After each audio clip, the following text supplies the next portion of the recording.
word persuasion has a bit of a murky reputation. It sometimes gets lumped alongside words like manipulation, coercion, propaganda. So to kick off this episode of the podcast, we want to specify that the powerful persuasion that we're talking about, we're looking at it as an open, two-way conversation and communication practice, not like those other dirty words I just mentioned. So now that we've cleared that up, I want to briefly introduce my two guests who are here with me in studio for the Customer Engagement Lab. I have Stephanie Jenkins, the VP of Sales from PandaDoc. Welcome, Stephanie. Nice to be here. And I have the Chief Revenue Officer of PandaDoc, which is my boss's boss's boss, Keith Rabkin. Welcome, Keith. Good to have you, man. Thank you. There will be no propaganda on this podcast. Thank you for that disclaimer.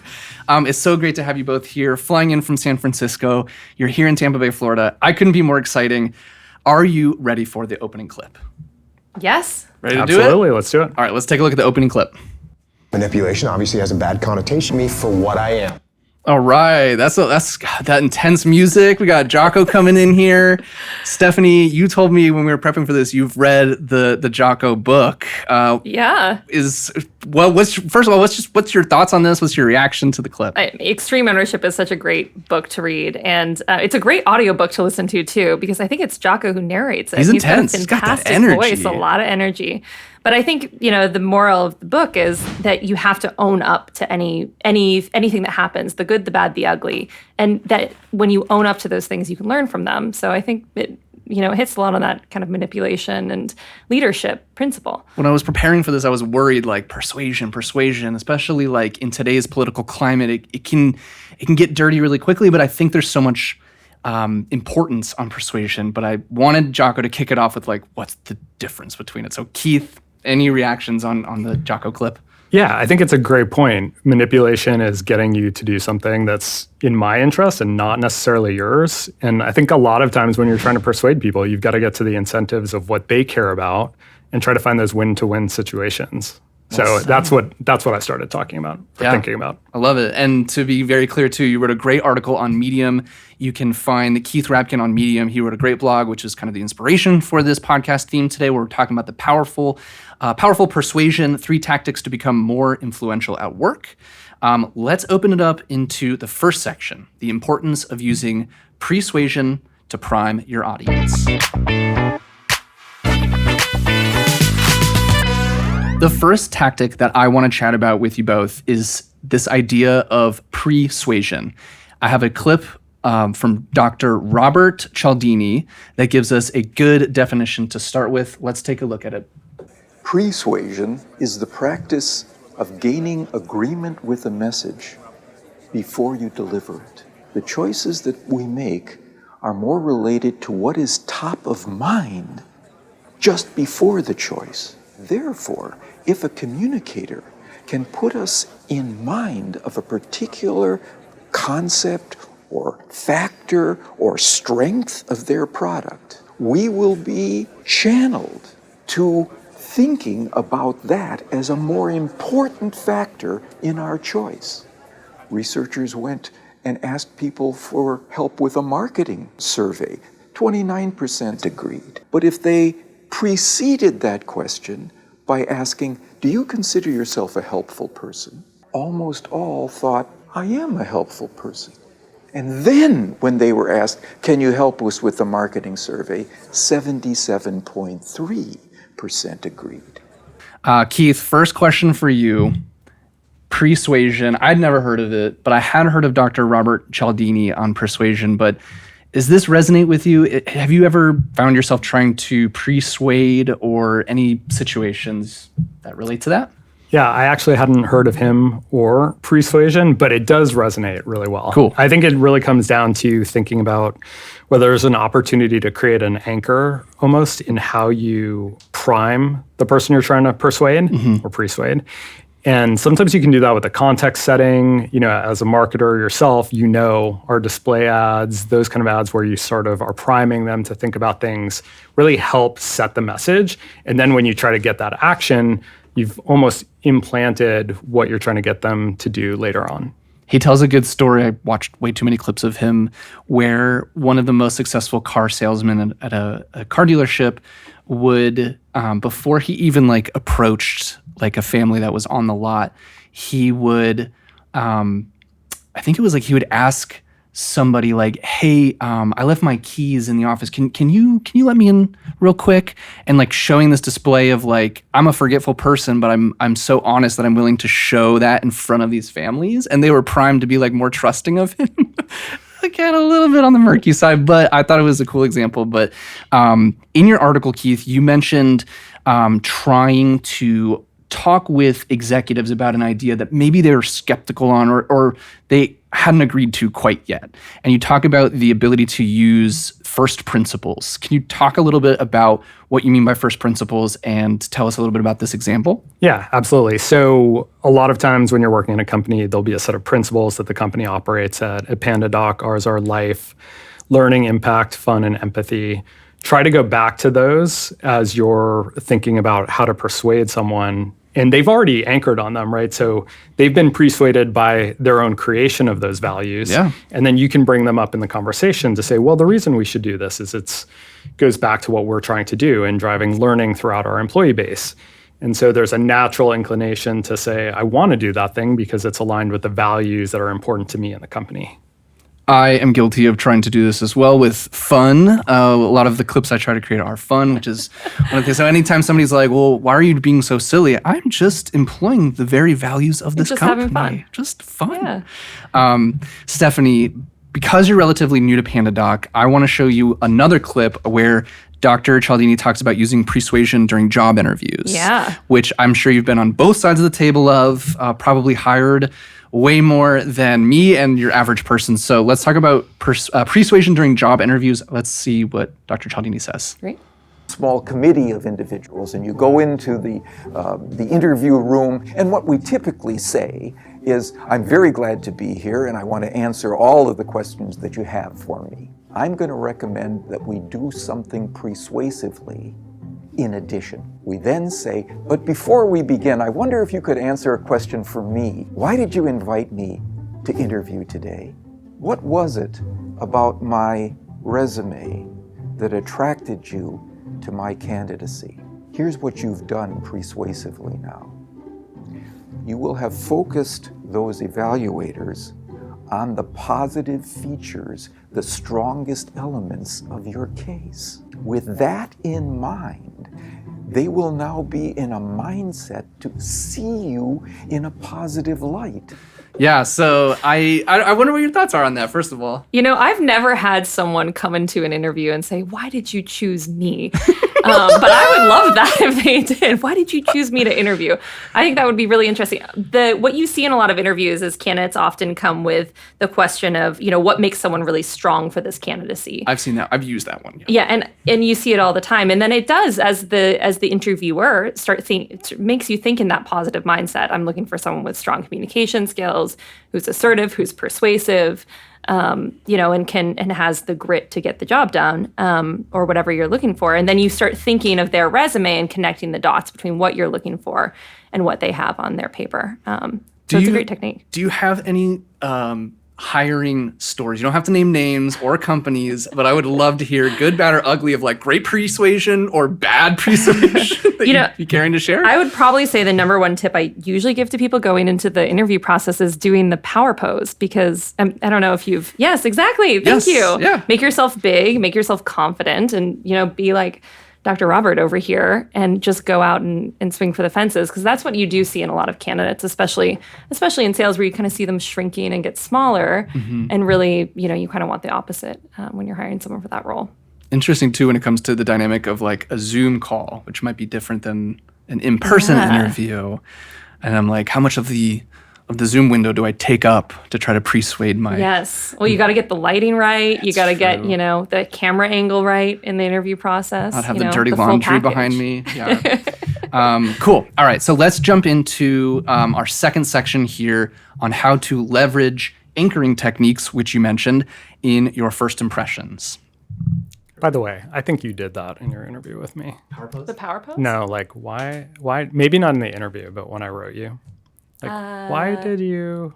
I might have. Yeah, I think you did. I wasn't going to call it out in the podcast. But I think that was probably a little more, I don't know, maybe more genuine. Maybe I was. No, I don't. Yeah, no, I think you. I think you are. I guess you'll never know. You are very genuine, but like, I thought she did it. Okay, so they say you only get a first impression once. Let's dive into how you can use this to your advantage and become a more effective persuader. The anchoring effect refers to a psychological phenomenon where people subconsciously over-rely on the very first piece of information they receive when making decisions. It's why I wear a panda suit, so that people instantly recognize me as this fun, approachable person, and they make that connection in their brain. It's also just because I like having fun. But here is a clip from a podcast that talks about a study that looked at the anchoring technique in a bit more depth. Anchor to the first piece of information that they receive around something. Let me give you a real quick example. So psychologists a few years ago, they gave a test to people. And one of them was, one set of people, it was 8 times 7 times 6 times 5 times 4 times 3 times 2 times 1. And they had to make a guess just off the top of their head, not being able to put it into a calculator or anything, what that added up to. Another group of people, they gave them 1 times 2 times 3 times 4 times 5 times 6 times 7 times 8. When you multiply them, they add up to the exact same number. But what's interesting is when they had people guess how much do you think this adds up to and how much do you think this adds up to? People who had the 8 going down to 1 thought that it was 2,250. That was their guess as far as how much they thought that multiplied into. The people who had 1 to 8 thought it was around 512, which shows you the first number is what they anchored to. So now every time I'm giving a presentation to Keith as my boss's boss's boss, I'm going to start with the super highest number. So he gets really excited. No, just kidding, Keith. But I wanted to share that. That's Rob Dial from the Mindset Mentor podcast. It's a great podcast, and he talks about mastering anchoring as a persuasion technique. He goes on later in that episode to actually talk about like how anchoring is actually used in a lot of Black Friday sales, that a lot of companies will actually up their prices about a month before Black Friday and then cut them down to like what they would have normally been. So my first question, Keith, are you a sucker for a good markdown or are you a more savvy consumer? Oh, always a sucker for a good markdown. Black Friday is the best day of the year, right? We were talking about Taylor Swift tickets for your family earlier. Yes, those were not marked down. No, they did not mark those down. In all seriousness, you did in your article mention how you use metrics as part of your technique for being persuasive. Do you mind sharing with us maybe some stories of where you've effectively anchored your audience with some metrics to get them on board with your ideas? Sure. So there's a lot of ways you can use metric to anchor, but I think making sure that you lead with the most important metric. So as Steph and I are talking about sales, there's the close rate, there's the ACV, there's the qualification rate, there's the pipeline gen. When she does a good job of anchoring me, she's coming to me with the number that's maybe the most positive or the one that shows the most progress. And then you start to understand how things are happening. But if you start with that long list, just like the example that we watched, you may start to get confused about all these different numbers, or you may, if we start with maybe the number that has done the least well, I might anchor on, oh, well, maybe your performance isn't that great. That's like a really good sales technique, but it's also a good technique in meetings because what you lead with will get attention and then people get mental fatigue as they're going. So try to anchor on the things that you really want people to pay attention to, and then maybe the less good news you're kind of burying later in the discussion. I like that. It reminds me, when I was doing research for this episode, there was a TED Talk where this, I think it was a professor was talking about how when you dilute your argument with too many arguments, your persuasion goes way down. And it's like just hammer home like 1, maybe 2 super strong arguments and just repeat that. Well, you do that really well in marketing too. When we're developing campaigns, what's the one thing you want them to take away versus if we try to stuff it with too many items like, hey, take these 4 things away, you may not remember the most important thing that we want to get across. I try to test it on people outside of like our ICP, and my poor wife, who's a preschool teacher, is just like, you lost me, dude, like with 90% of the stuff I do. So I try to just really hammer home that specific. Yes.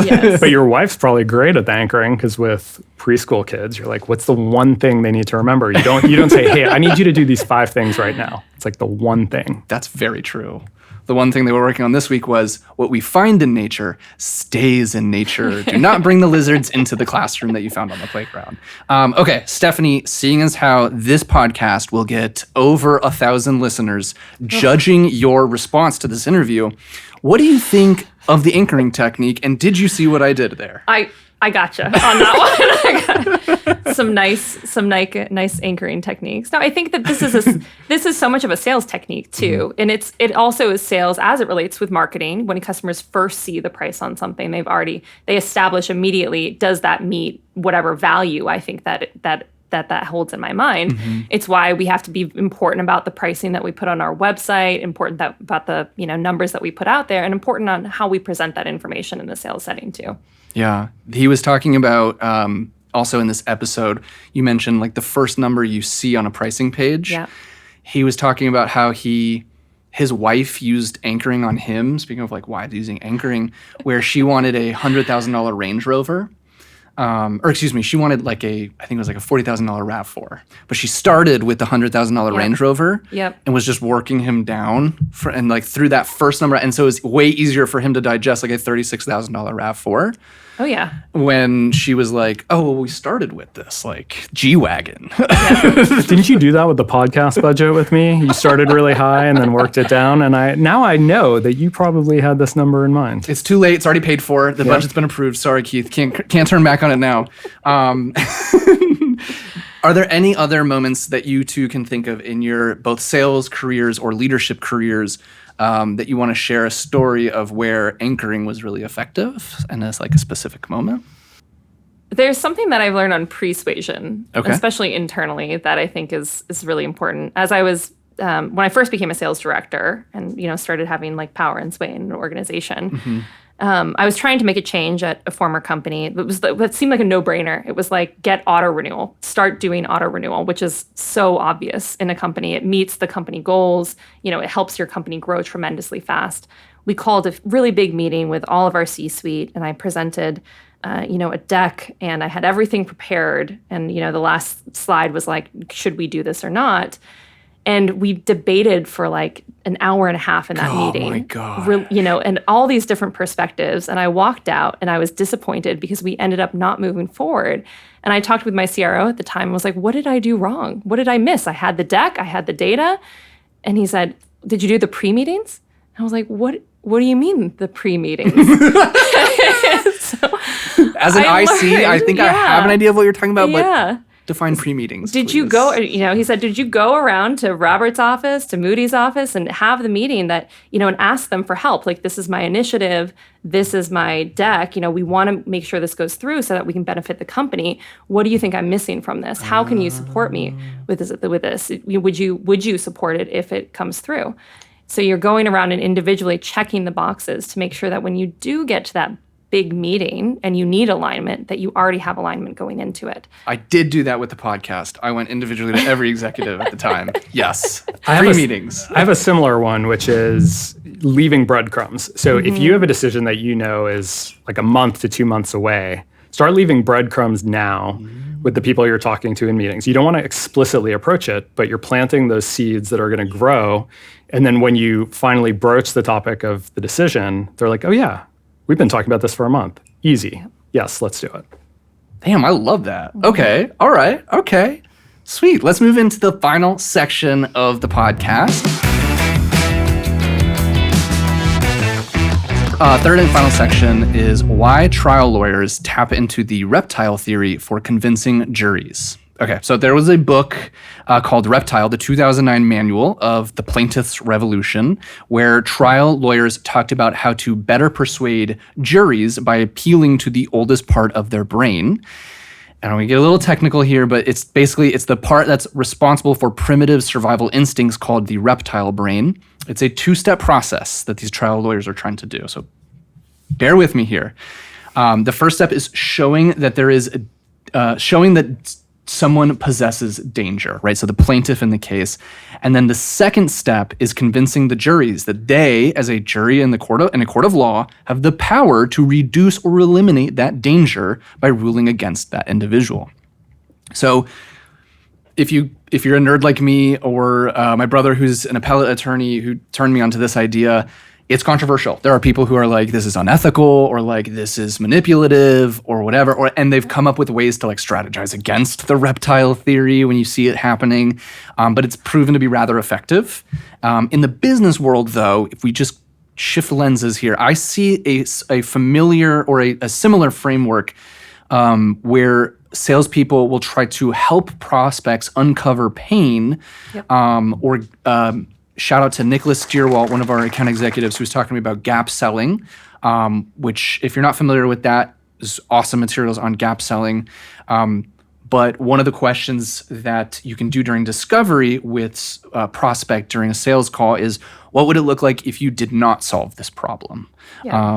And then I want to quickly, I just spoke a lot, so I will shut up, but I want to show one clip and then let the two of you kind of just like take over here. But this clip is from my good friend Will Aiken, who is now at Lavender, but he recorded this when he was at Vidyard and SalesFeed. Let's watch the clip now. Most of the sales that you lose aren't because your customer decided to buy something else. It's because they decided to buy nothing at all, live with what they had, stick with the status quo. So what's the best way to avoid this? A lot of average sellers will tell you that you need to build value. You need to show them how great their life will be when they have your product in their hands. That you need to tell them about your features and benefits and all of the happy customers that you have right now. However, that's nowhere near as effective as discovery. Asking questions that highlight why they have to make a change, why they can't stick with things the way they are, and how much it's going to cost them if they don't change how they're doing things.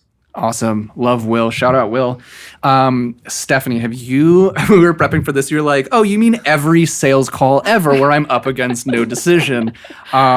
I would love to hear if you have any experiences or stories or thoughts about situations where you're up against a no decision. Yeah. How you like to handle those, and if there are any other discovery questions you like to pepper in there. This is so true. It really is trying to understand what your customer is, and what is the impact of making the decision versus not making the decision, and being able to help them understand that too, and kind of play it back to them. So, some common questions that we were talking about anchoring earlier, and we talked about the interview of like, why did you choose me to interview? It's kind of the same in a sales process. When you have a prospect who's coming in talking to PandaDoc, you're like, what made you take this call today? What are you looking to change in your organization? What sparked your interest about PandaDoc? And you're opening up like a little doorway. You can get your foot into that little wedge and start to open it up a little more. Like, oh, well, tell me a little bit about your current processes.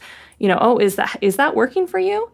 Oh, I sense a little bit of doubt in that voice. Like, what's wrong with the process that's happening right now? And you can kind of start to peel it through and quantify that impact. So Nick is actually very, very good at quantifying the impact. I've seen some great sales calls where he's, narrowed it down with PandaDoc customers or prospects who are wasting hours and hours and hours and months. I listened to a call where he quantified that the prospect was spending 2 weeks per year across his team, with this manual document passing from A to B and filing it into a system.